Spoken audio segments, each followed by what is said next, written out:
here with Mr. Marais, Bryn, and we're going to talk about him and what he's going through at the moment. Well, I want to take it further than that.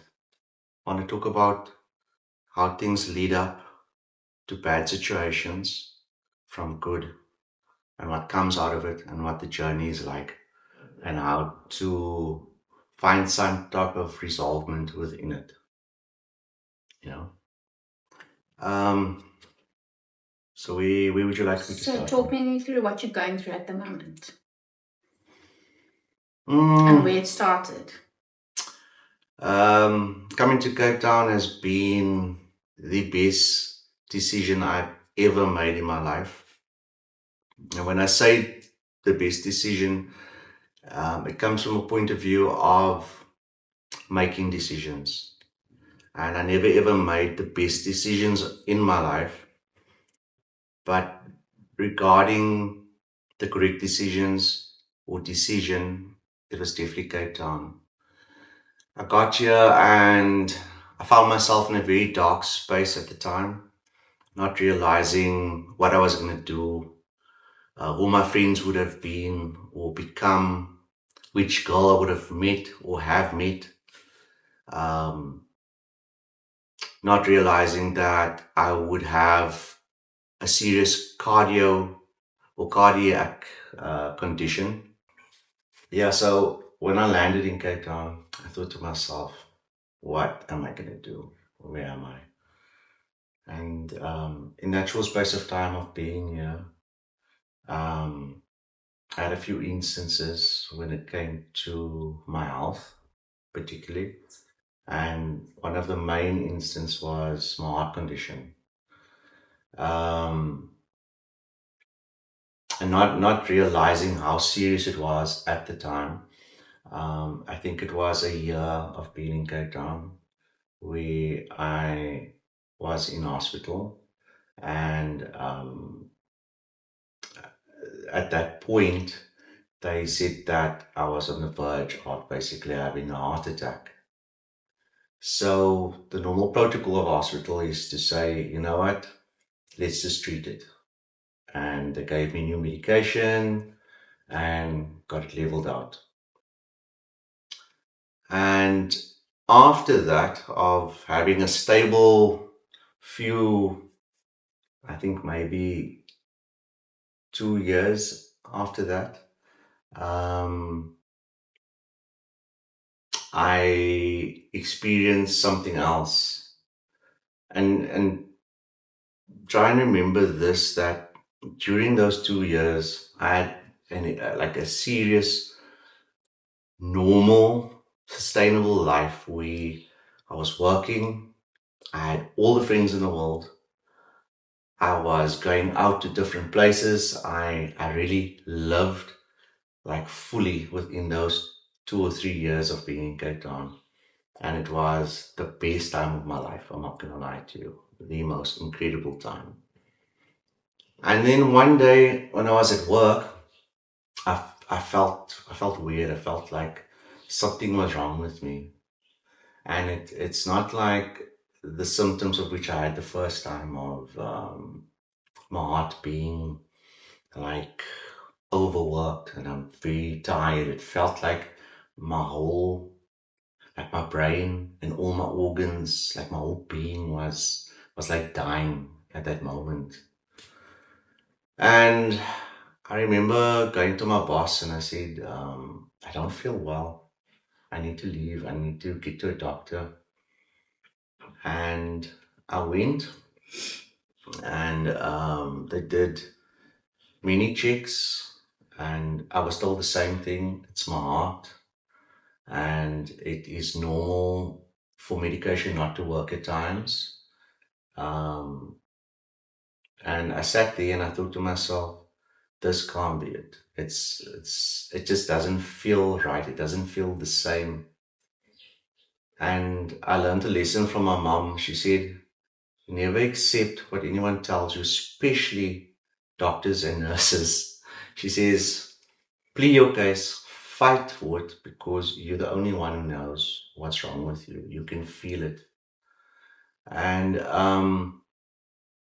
while sitting there, um, I, yeah, if memory serves me correctly, a young doctor came to me and he asked me again, like, what am I experiencing and things like that.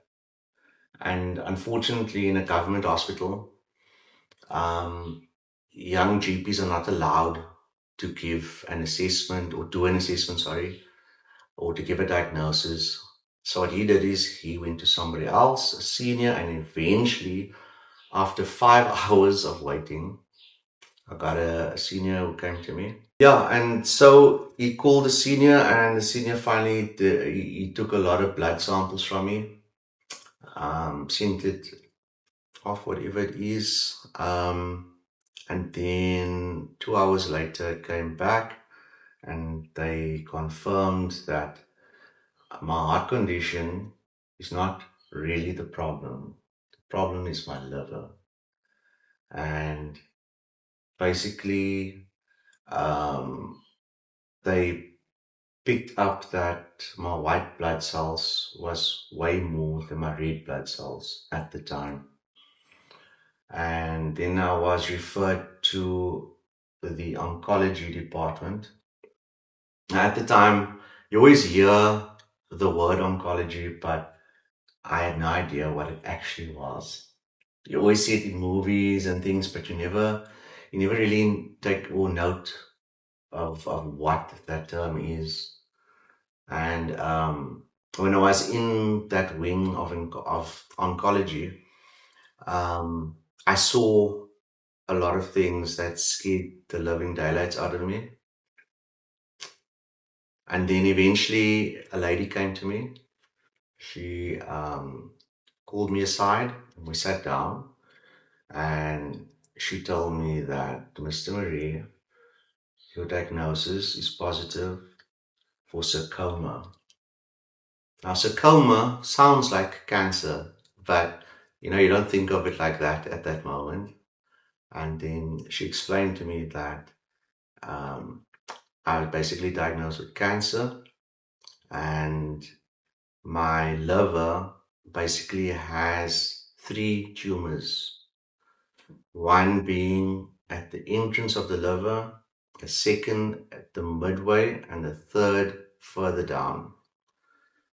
So I sat there, I was alone, and like all these thoughts went through my mind, and like I had no idea at the time of what was going on, to be honest. It's like it came in waves in my mind of, I got cancer, really? Is this real? And it didn't hit me immediately. And for a month of knowing it, I obviously told no one, because how do you tell somebody that you've got cancer, you know? Obviously, like I said, for a month I told no one. I was all alone. Um, and it was really hard. Like, Why didn't you tell anyone? um, to be honest, we had just lost my dad, and my mom wasn't too far behind him. And also, I don't think I came to terms with everything. I mean, I never went back to the hospital after that month. I actually just I needed time to understand what was going on with me. Um, but eventually, and I've learned this lesson from Nuri, if you keep things in for too long, it will explode, and that's what happened to me. Um, it came out at a random point where it was actually pretty dangerous for me. I was at an indoor cricket game, and obviously, alcohol, liver, cancer. So you were still drinking after you found out? Yeah. Like I said, I didn't know how to accept it. I didn't know what to make of it. I was just lost. And I was with someone very close to my heart. Um, and myself and him were together. And I had a couple of brandies, a couple of Jägermeisters. And apparently, I almost caused a major, like serious physical fight because my blood is toxified and the alcohol's in my blood and my liver's not doing anything for it. So your chemical imbalance in your brain is thrown out, and I became a monster apparently. Um, and with that being said, with that fight happening, and someone who I regard as blood, he stood by my side, believe it or not. Even though I was wrong, he stood by me, and we left and got into the vehicle. And whilst driving home, I told him what was going on with me. And obviously, at that time, it was the first time I spoke to someone, and I obviously broke down in the car. And I know that it was a lot to say to someone who wasn't expecting it. But if not for him, I don't think I would have said anything, and I probably would have just let it go on. And yeah, I don't know why I would have done that, but that's probably what I would have done. Okay, so what's happened after that with regards to treatment? So I went for treatment for about 6 months after that. I did radiation, and they put me on an experimental drug. Um, Radiation was just to basically shrink the tumors and to keep it at bay. Um, and I know that a lot of people are probably going to say, why don't they just remove it? Because the liver grows back. Unfortunately, in my case, it's within my liver and it's by the main entrance point where it's being fed. So unfortunately, they would have to remove the whole liver and I would need a transplant. Um, and in an ideal world, transplant's easy, but my age plays against me and that won't help. So getting back to your question, yes, I went to radiation. It was the most epic, painful moment of my life. I have never endured so much. I mean, it rips your insides out, and it's not a joke, guys. It's really not a joke. It's something that we see every day on a television in a movie, and I think we disregard how real it is, how real treatment is, and how it affects different people of different ages. Imagine your 9-year-old daughter receiving radiation, and imagine myself receiving radiation in terms of the pain. And after your third session of radiation, I can tell you now, no, it doesn't matter how big you are. It doesn't matter how many people you've murdered or proclaimed to you, how strong you are. When that thing hits you, it's like it's like 1,000 pins that wants to shoot out of your skin. It's like a deep echoing pain that doesn't leave you. And I think the worst part about it is that it messes your mind up. The psychology becomes upside down in terms of sleep patterns, eating, losing weight, um, just being nauseous 24 hours a day. Um, And you, then didn't you do stem cell treatment or something? yeah, so that day happened much later. So after my first 6 months of the treatment, basically I had a positive shrinkage, and to be honest, I didn't want to go back for any more treatment because I was told that there's nothing more that can be done.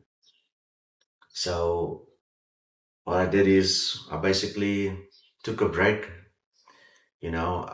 There's only so much your body can deal with. So I took a break, and eventually I met someone incredible. I don't know if I'm allowed to say her name. Don't. But what an amazing person. I met her randomly. She's a specialist, doctor. I became friends with her, and she basically invited me to a surgery. I can say this, it's in the Waterkant in Cape Town.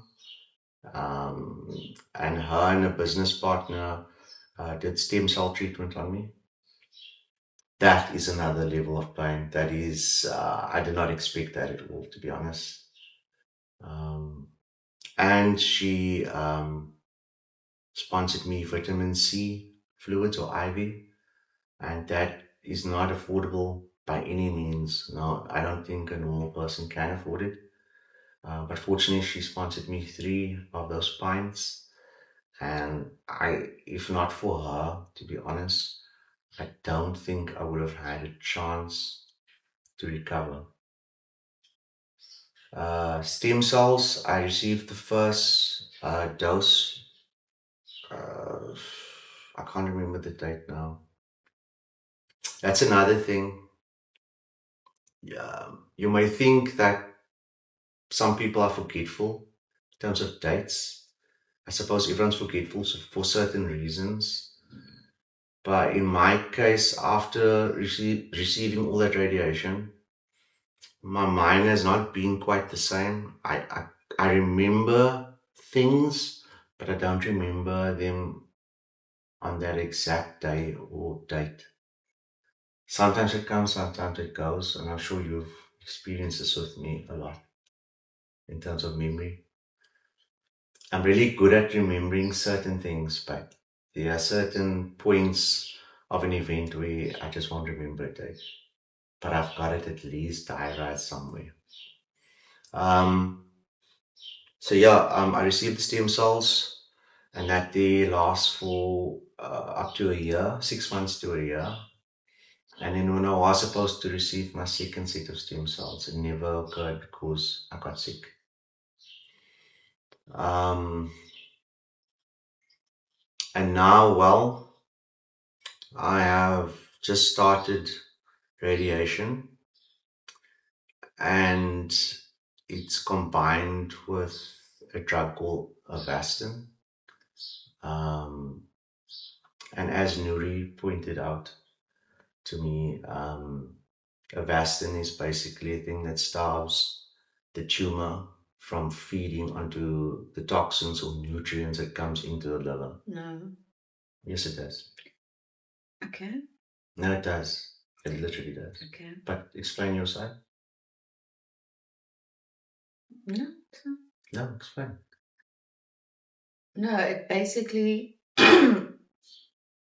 blocks a protein, which stops the blood, stops it from receiving blood supply, which means the tumor then it won't shrink, it will just starve. But chemo, that's another story. But you don't know if you're doing chemo and Avastin together yet. Not yet. But as far as I know, basically the Avastin is supposed to stop it from growing, basically stopping it from receiving nutrients. So that's where you are at the moment. Mm-hmm. So I did my first session. My second session, I'm not looking forward to because I know what to expect. I just don't know what to expect with being on other addeds to it. Um, yeah, I won't lie to you. I am very scared. It is. It's not. It like takes my peace away, you know. Um, and I'm not gonna cry. You can't cry. No, I'm not gonna cry. Cry. No, babe. I've cried too much. You should cry. That's good for you. Just saying, it's good for you. So, what makes you scared? Are you scared of feeling sick and feeling all these things that you feel? Are you scared that you're gonna pass away too soon, or obviously for Noah, your son, you're scared to leave him behind, which is probably the main thing. But what are you actually scared of? Are you scared you don't know what's on the other side? Well, what's like when I say, what's the first thing you think of when I say, what are you scared of? While receiving treatment, it's like a dark world. You're all alone, and I've always had a fear of not having control. That's my biggest fear. It's like a phobia of mine. I need to always have some control. And when you lay there, you've got no control because you become physically weak, and that weakness builds up, and you lose more and more weight, like I'm losing now. Um, I'm scared of the loneliness. I know that I've got people around me. I know that I have support, but they can't go through what I'm going. Mm. I know it doesn't. It probably sounds crazy, but I wish people could go through what I'm going. I know it sounds crazy. I would never wish that upon anyone, but it's just really lonely. I'm not. I'm scared to die. I think anyone is scared to die. But if I must die, I have lived a good life. I truly have. Um, I just feel that I'm still young and there's so much I still want to do. I mean, I want to marry you someday. Oh my God. No. I do want to marry you someday. Um, and I have my sisters. They're incredible. I love them. They know I love them. I have my brother Carlo, my brother Leon. I have all the family in the world. I love them with all my heart. They are they are my life. But recently I found you, and babe, with all my heart and with all sincerity, you are definitely my strength. Don't make me cry now. You really are. And I can't see a world without you. I literally can't. And when I do feel that loneliness after my first session now, because the first time I've been with you, I'm going through this, I just think of a future and I see you in it. And it kind of helps me when I'm receiving that treatment. And so my advice to anyone that's going through this year, find someone who is dependable, trustworthy, and faithful, because that's what you are to me. So you are definitely a pillar of strength and hope. And that's more than I can ask for. And I thank God every day for that incredible blessing, because a lot of people say it's all about the mindset, because got to stay positive, and they follow all these mantras and do meditation, and all of that's valid. But when you go into the real thing, none of that works. I can guarantee you it gives you some type of positive perception, but you need someone real, someone with sustenance, someone tangible. And what more tangibility can I have than you? So that's what's helping me. And I can tell you now, I'm not gonna give up. There's always doubt, but for some reason, I don't know. I see maybe another 10 years in my life. Good. You know, I mean, I was still 3 years. Um, but yeah, I'm not gonna listen to time. I don't believe in timestamps with a negative regard. My timestamps is all the positive stuff that I've experienced and all the love I've received. So I guess that's part of my story of where I am right now with regards to the development of my cancer. So thanks for sharing that. Thank you for having me. Pleasure. And this will be podcasted on mine as well. Love you. Love you too, Prairie.